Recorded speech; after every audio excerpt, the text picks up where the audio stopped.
Alright, so, although we technically only have 2 new characters to rank on the tier list, pretty much everything changed, alright?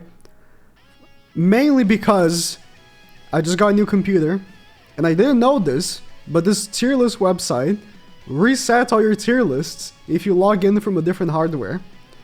So I had to redo from scratch, and I realized I actually wanted to change the tiers. So now I have garbage, which is garbage. I have usable, submeta, and meta. The meta right now is very short. The list of the meta characters is very short compared to not even that long ago, really. I guess I should have pulled my old video to compare, but dude, I'm telling you, it's rough out here. So you might notice I put down a lot of characters. Namely, I put down the humans except Ascanor, talk about it in a second. Put down the unknowns.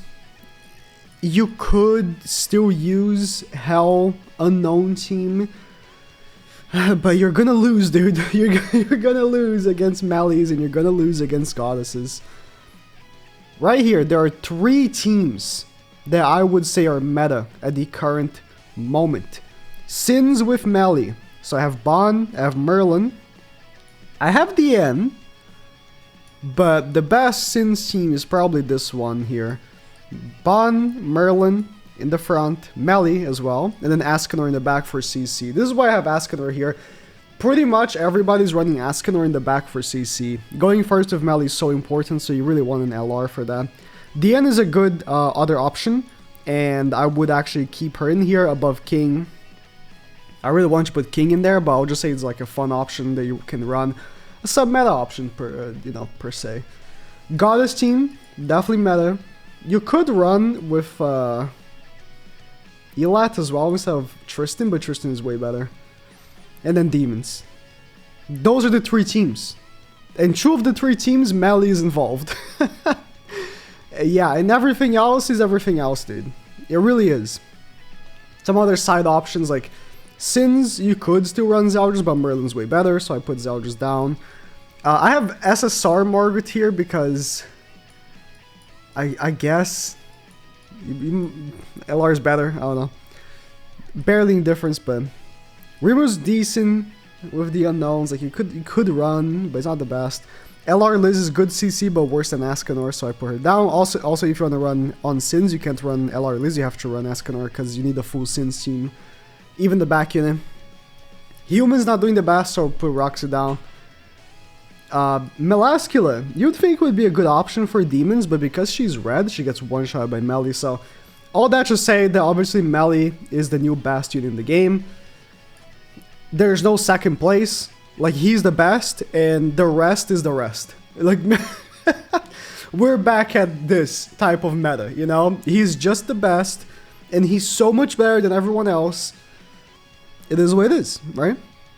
Although again, I would say Goddesses have a shot at winning against Mellies. I would say when it comes down to it, Demons are number 1, Sins are number 2, and Goddesses are number 3. And then after that, they're not meta anymore. After those 3 teams, I would not consider any other team meta at all. At all. So, lots of garbage characters. But this is what happens when you have such a strong, defined few meta teams. It becomes impossible to run other characters. And that's exactly what has happened pretty much. Like, these characters are unrunnable. They really are. They're all unrunnable. Like, you can win against the bot maybe with like Aaron, but yeah, dude, it's unlikely. It's unlikely. So you have that. Got some other characters here that are usable, you know. I would say that you could use Freya. I would rather use Ghislaine, but you could use Freya. Lost Vein, if he could be run alongside Melly as a back unit, like, because Melly is the highest CC character in the game, the new Melly. Lost Vein is the second highest, like, he's higher than Ascanor, so, but because they're both named Melly, you can't run them together. Purgatory Melly, not doing so hot, you know, why would you ever run him now? The other melee is way better, but he is usable, so I'll give him that. Pretty much explains the rest of the tier right here. New Roxy as well, just came out pretty much like 2 weeks ago. I had to I have to pull up Grand Cross database to look up what she did. Like, I know pretty much what every character in the game does, but this character is so forgettable. I forgot what she did, and she just came out. But yeah, she's alright. If I put Easton in usable, like Roxy is just Easton, maybe slightly better, maybe not. Like it's comparable. I think that's the best way of putting it. It's comparable. They're the same. So she's usable. But yeah, that's the PvP meta right now. No, it is what it is. Now for PvE, same thing. I had to reset my tiers. So if there's any mistakes with characters, it should be higher, especially the guild boss tier. My bad, but I tried to make the best I could. So I divided this differently because now we have the new Demon King game mode, and I would consider that the new Demon King game mode is a high tier activity. So I lumped him in with what I had in the top tier in my previous list was just Demonic Beast battles. But now I think that Demonic Beast battles and the new Demon King activity would be considered like high tier activities. There's also a new PvE activity, the boss rush against the demonic beasts, but that game mode is probably gonna get a complete revamp because when it came out it was garbage. Like maybe 1 or 2 people in the entire like game in the world beat it, like garbage, right? So hopefully next time it will be completely different. So the characters that were good for that game mode I didn't even bother like ranking because it's probably gonna be completely different next time it comes back. And yeah. Now for PvE, dude, major differences here. Kakaitis, dude, my boy, is actually super good for the new game mode, so that's pretty cool. And there's not much else different than before when it comes down to it. I think he's the only character that like wasn't very good, or he was good for Guild Boss, right? Because of the HP passive, but he was more of like a replacement if you didn't have Camilla type thing, because Camilla's passive didn't like work well. Because it was like he was good for Guild Boss, but if you didn't have Blue Camilla, that was it. Like if you had Blue Camilla, there was no reason for you to actually use him, as far as I'm concerned. And maybe I'm wrong, but you know. But now he's good. Like he's really good for your new game modes. That's good. That's great. And not much else has changed really, apart from that. Lots of garbage. It's unfair. I have like Lost Veining garbage. Like you could say like, I mean, he's okay for farming, but it's like farming is so easy. I don't know. The new Melee is just, he's the best unit in the game. Like maybe he's not the best PvE unit in the game for like everything around it. Like he definitely has shortcomings for PvE, but he works in everything in PvE. Like every single activity in PvE right now that's difficult, like he is really good for. Really good, so that's fantastic. Compare him to like Purgatory Melee last year, where, I mean, he was a good unit for PvP, but PvE he really lacked.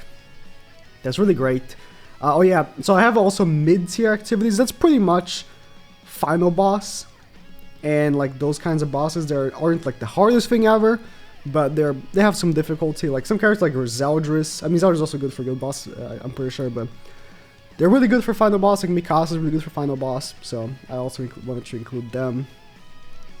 Farmers, still kept them in here, but Roxy's garbage. For PvE, she's garbage. So that's pretty much it. I keep saying that I want to include a list for Hero Arena, but the problem with Hero Arena is that apart from a very few selected characters, the PvP tier list would be the same thing as the Hero Arena tier list. Like the units that are god tier for PvP are god tier for Hero Arena. Now there's definitely an issue because that isn't always the case, and for a lot of players then you're gonna go second and stuff like that. So a lot of characters can be bad, but apart from like 4 characters, that's pretty much it. Oh, also, you might have noticed, I'm not including Lynx as as their own ranking. Like for example, I had like Red Tarmiel at the top because obviously Red Tarmiel Link is the best, right? But the Red Tarmiel as an actual unit isn't very good. So, not including Links anymore. Like, the Links are old at this point as well. Like, people know about the Links. There's no point in ranking them. So, you know, Red Sauriel is obviously still the best, like, damaging Link. And for melee, you're gonna always run Red Sauriel. But, like, the actual unit is garbage. So, it's hard to rank. But Red Sauriel in the Hero Arena is actually very, very good. So, apart from, like, very selected characters, it's pretty much the same thing. I'll see. Maybe next Hero Arena I will try. But the thing is, every Hero Arena gets harder and harder. So, like, those selected characters are probably going to get kicked out as well. And it's going to be, like, the same thing as the PvP tier list. But in any case, let me know what you guys think of the current meta. And that's about it.